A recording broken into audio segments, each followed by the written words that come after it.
झालाय की नाही शेव कुरकुरीत? चला तर मग आज आपण तिखट कुरकुरीत शेव बनवणार आहोत. एकदम सोपी पद्धत आहे आणि कमी वेळेत असा होणारा हा तिखट शेव आहे. वेळ न घालवता आपण रेसिपीला सुरुवात करूया. तर सगळ्यात अगोदर मी इथे हे बेसन घेतलेलं आहे.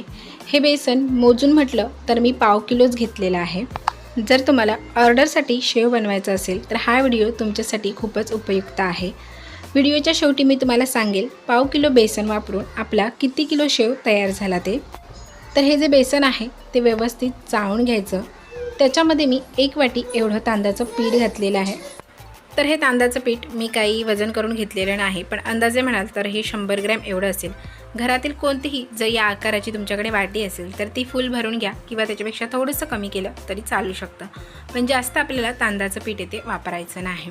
शेव कुरकुरीत होण्यासाठी मी तांदळाचं पीठ वापरले. अति जास्त जर तांदळाच्या पिठाचा वापर झाला तर शेव हा अति जास्त कडक होईल. त्याच्यामुळे थोडंसं कमी वापरलं तरी काही प्रॉब्लेम नाही, पण एक्स्ट्रा मात्र वापरू नका. मी ही 1 वाटी भरून घेतली होती, पण त्याच्यातलं थोडंसं पीठ आहे ते साईडला ठेवलं. तर हे दोन्ही पिठं मी मिक्स करून घेतली. त्यानंतर मिक्सरच्या एका भांड्यामध्ये अर्धा चमचा जिरं आणि अर्धा चमचा एवढं ओवा घातलेला आहे. त्यासोबतच लसणीच्या 12 ते 13 पाकळ्या घातलेल्या आहेत सोलून. आणि याच्यामध्ये थोडंसं पाणी घालायचं आणि आपल्याला याची एक पेस्ट बनवून घ्यायची आहे. तर बघू शकता या अशा पद्धतीने मी याची बारीक पेस्ट करून घेतलेली आहे. एकदम फाईन अशी याची पेस्ट होणार नाही, थोडीशी रवाळ अशीच राहील. आपल्याला हे असंच घालायचं नाही, तर आपल्याला हे गाळून घ्यायचं आहे. याच्यासाठी मी अजून थोडंसं पाणी घातलेलं आहे, जेणेकरून मला गाळण्यासाठी सोपं जाईल. तर मी एक गाळणी घेतली आणि त्याच्याखाली एक भांडं ठेवलं आहे आणि थोडं थोडं करून हे आपल्याला याच्यामध्ये घालायचं आहे आणि चमच्याच्या मदतीने असं दाबून याचा रस काढून घ्यायचा आहे. आणि हा चोथा आहे तो आपण टाकून द्यायचा आहे, किंवा जर तुम्हाला कशासाठी यूज होत असेल ओवा आणि जिरं तर त्याचा वापर तुम्ही करू शकता. तर अशा पद्धतीने ओवा, जिरं आणि लसणीचं हे पाणी आपण गाळून घेतलेलं आहे. सध्याला ते मी साईडला ठेवते. आता जे मिक्स करून घेतलेलं पीठ होतं बेसनचं आणि तांदळाचं, त्याच्यामध्ये आपल्याला आता काही मसाले ॲड करायचे आहेत आणि तेही मी चाळून घेणार आहे. जास्त काही मसाले नाहीत. इथे आपल्याला मिरची पावडर घालायची आहे. तुमच्या आवडीनुसार घाला. मी 2 चमचे एवढी घातलेली आहे आणि पाव चमचा एवढी हळद घातलेली आहे. जास्त तिखट हवा असेल तर जास्त घातलं तरी चालेल, पण अति जास्त प्रमाणात इथे लाल तिखट वापरू नका, कारण ज्यावेळी आपण शेव तळतो त्यावेळी तो जास्त प्रमाणात कडवट लागतो. त्याच्यामुळे त्याचं जे प्रमाण आहे ते लिमिटेडच ठेवावं लागेल. त्यानंतर चवीसाठी याच्यामध्ये मीठ घातलं आणि हे व्यवस्थित मिक्स करून घ्यायचं. आता याच्यामध्ये मी अजून कोणतेही स्पायसेस ॲड केलेले नाहीत, फक्त एवढंच वापरलेलं आहे. आता याच्यामध्ये आपल्याला गरम गरम तेल घालायचं आहे. तर 3 चमचे एवढं तेल मी गरम करून घेतलं होतं आणि ते तेल मी याच्यामध्ये घातलं. तर आता येथे मी तुम्हाला टिप्स सांगते. ती म्हणजे तेल कमी किंवा जास्तही लागू शकतं. आपल्याला फक्त अंदाज कसा घ्यायचा आहे. तेल याच्यामध्ये घातलं, चमच्याने याच्या गुठळ्या मोडून द्यायच्या, कारण जर आपण हाताने लगेचच याच्या गुठळ्या मोडायला घेतल्या तर तेल गरम असतं, त्याच्यामुळे हाताला चटका लागू शकतो. तर अशा पद्धतीने आपल्याला हे सगळं पीठ याला चोळून घ्यायचं आहे. आता बघू शकता तेल कमी झालं आहे की जास्त झालं हे कसं ओळखायचं. तर अशा प्रकारे पिठाची गुठळी व्हायला पाहिजे. जर कुठेही झाली तर आपलं तेल परफेक्ट आहे असं समजायचं. आता येथे एक मी तुम्हाला महत्त्वाची टिप्स सांगते. ते म्हणजे तेल जर कमी झालं तर आता जी आपली गुठळी झाली ती तशा प्रकारे होणार नाही, ती मोडत राहणार. आणि जर तेल जास्त झालं तर कसं ओळखायचं, तर हे आपल्याला ज्यावेळी पीठ मळतो त्यावेळी कळत नाही, तर ज्यावेळी आपण चकली तळण्यासाठी घेतो आणि ती तेलामध्ये तुटतात त्यावेळी समजून जायचं की ते तेलाचा वापर जास्त झालेला आहे. त्याच्यामुळे काय करायचं, जर पहिल्यांदा चकली करत असाल किंवा तेलाचा जर अंदाज येत नसेल तर थोडं थोडं करून आपल्याला याच्यामध्ये तेल घालायचं आहे. जरी गरम केलेलं तेल थंड झालं तरी तुम्ही याच्यामध्ये घालू शकता. तर आपण तोपर्यंत घालायचं जोपर्यंत या पिठाची अशी घट्ट मूठ तयार होत नाही. पीठ चांगलं चोळून झालं की मग याच्यामध्ये आपल्याला ओवा, जिरं आणि लसणीचं जे पाणी बनवून घेतलं होतं ते घालायचं आहे. आणि ते आपल्याला एकदमच घालायचं नाही, पहिल्यांदा थोडं घालायचं आणि मिक्स करून घ्यायचं आणि त्यानंतर थोडं घालायचं. आता कधीकधी हे जे पीठ आहे ते या पाण्यामध्येच मळलं जातं आणि कधीकधी आपल्याला एक्स्ट्राचं पाणीही लागू शकतं. तर मला इथे एक्स्ट्राचं पाणी लागलेलं आहे. तर लसणीचं पाणी घातल्यावरती त्याची ही कन्सिस्टन्सी झालेली आहे. तर अजून थोडं पाणी घालते आणि मी मळून घेते. तर येथे मी तुम्हाला एक गोष्ट सांगेन, बेसनसाठी आपल्याला जास्त पाण्याची आवश्यकता नाही, कमीच पाणी लागतं. त्याच्यामुळे पाणी आहे ते अगदी काळजीपूर्वक घालायचं आणि थोडं थोडं घालायचं. वेळ लागला तरी चालेल, पण आपण जो मेहनतीने पदार्थ बनवतो तो मात्र बिघडला नाही गेला पाहिजे. तर बघू शकता आता मी थोडंसं पाणी वापरलं आणि त्या पाण्यामध्ये माझा हा गोळा मळून आलेला आहे. अजून याच्यामध्ये मला पाण्याची गरज लागणार आहे की नाही ते मी सांगते. तर बघू शकता अगदी थोडंसं हातावर घेऊन मी पाणी याच्यामध्ये घालत आहे, कारण अजून मला थोडा तो सॉफ्ट पाहिजे. त्याच्यामुळे मी मळून झाल्यानंतर अगदी थोडं थोडं करून 2 वेळा याच्यामध्ये पाणी घातलं आहे आणि मऊ असं हे पीठ मळून घेतलेलं आहे. तर थोडासा याला तेलाचा हात लावते. तर बघू शकता चपातीपेक्षा थोडंसं मऊ आपल्याला हे पीठ मळायचं आहे. जास्त मऊ नाही आणि जास्त घट्टही नाही. जास्त घट्ट बनवलं तर शेव आपल्याला पाडायला प्रॉब्लेम येऊ शकतो. त्यानंतर याच्यामध्ये मी शेव पाडण्याची प्लेट टाकलेली आहे.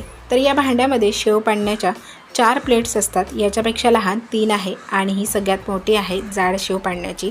तर ती मी घातलेली आहे. ती घातल्यानंतर आपल्याला पीठ घातल्यावर अशा पद्धतीने लावून घ्यायचं आहे घट्ट. तर एका हाताने आपल्याला हँडल फिरवायचं आहे आणि दुसऱ्या हाताने आपल्याला सोरा फिरवायचा आहे. तर आता अजून एक सांगते, जर तुम्हाला सोऱ्याला आतमधून तेल लावायचं नसेल तर काय करायचं, पीठ ज्यावेळी आपण घालतो त्यावेळी पिठाला थोडासा तेलाचा हात लावायचा आणि त्यानंतर याच्यामध्ये पीठ भरून घ्यायचं. तर हे पीठ भरताना आपल्याला एकदम टाईट भरून घ्यायचं आहे, जेणेकरून आपण शेव पाडताना ती मध्येच कुठेही तुटणार नाही, एकसारखा आपला शेव येईल. त्याच्यामुळे फुल हे भांडं भरून घेतलेलं आहे, अगदी दाबून भरून घेतलं आहे आणि त्यानंतर मग याचं आपल्याला झाकण लावायचं आहे आणि तेल पाडून घ्यायचे आहे. तर साईडला मी तेल गरम करण्यासाठी ठेवलंच होतं. तेल आपल्याला अगदी चांगलं गरम झालेले पाहिजे. आता तुम्ही म्हणाल तेलाचा कलर असा कसा, तर दिवाळीचे फराळ चालू आहे, उरलेलं तेल दुसऱ्या पदार्थासाठी वापरलं जातं आहे, त्याच्यामुळेच येथे तेलाचाही कलर वेगळा दिसू शकतो. तर येथे अजून एक सांगते, गोड पदार्थासाठी जे तुम्ही तेल यूज करता ते तुम्ही तिखटसाठी यूज करू शकता, पण तिखट पदार्थ तळण्यासाठी जे तेल आहे ते गोडासाठी यूज करू नका. त्याची टेस्ट ही पूर्णपणे बदलली जाते. तर बघू शकता अशा पद्धतीने मी शेव पाडून घेतलेला आहे. शेव ज्यावेळी पाडतो त्यावेळी तो तेलामध्ये पटकन असा सुटत जात नाही, त्याच्यासाठी थोडेसे त्याला फिरवावं लागतं अजून. आता शेव कढईमध्ये घातल्या आपल्याला लगेच तो परतवायचा नाही, तर त्याचे ज्यावेळी बुडबुडे कमी होतील त्यावेळी त्याला आपल्याला पलटी करायचं आहे आणि दुसऱ्या बाजूने मस्तपैकी याला कुरकुरीत होईपर्यंत आपल्याला भाजून घ्यायचं आहे. शेव तळण्यासाठी अजिबात जास्त वेळ लागत नाही. तुम्ही बघू शकता अगदी कमी वेळेत शेव इथे तळून झालेला आहे. फक्त गॅसची फ्लेम आहे ती आपल्याला लो टू मीडियम एवढीच ठेवायची आहे. हाय फ्लेम ठेवली तर काय होतं, शेव वरून मात्र काळा होतो पण आतमधून तो व्यवस्थित तळलाही जात नाही आणि त्याची टेस्टही एकदम चेंज होऊन जाते, तो कडवट होतो.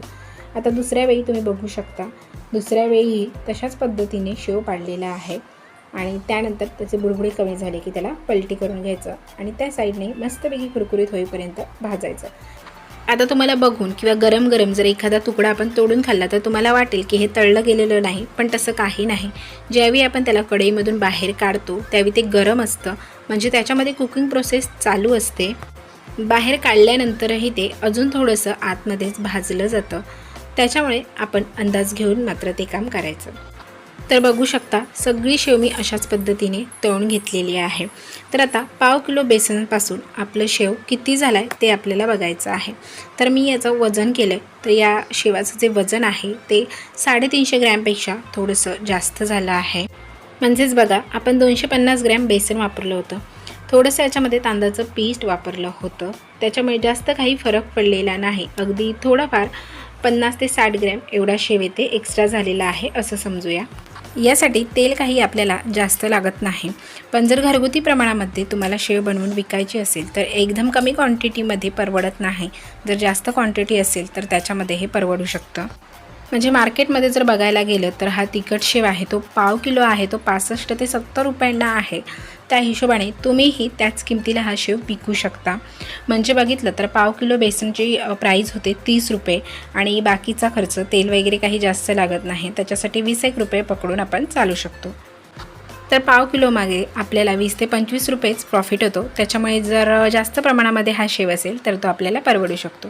तर बघू शकता सगळा शेव मी अशा पद्धतीने बारीक करून घेतलेला आहे.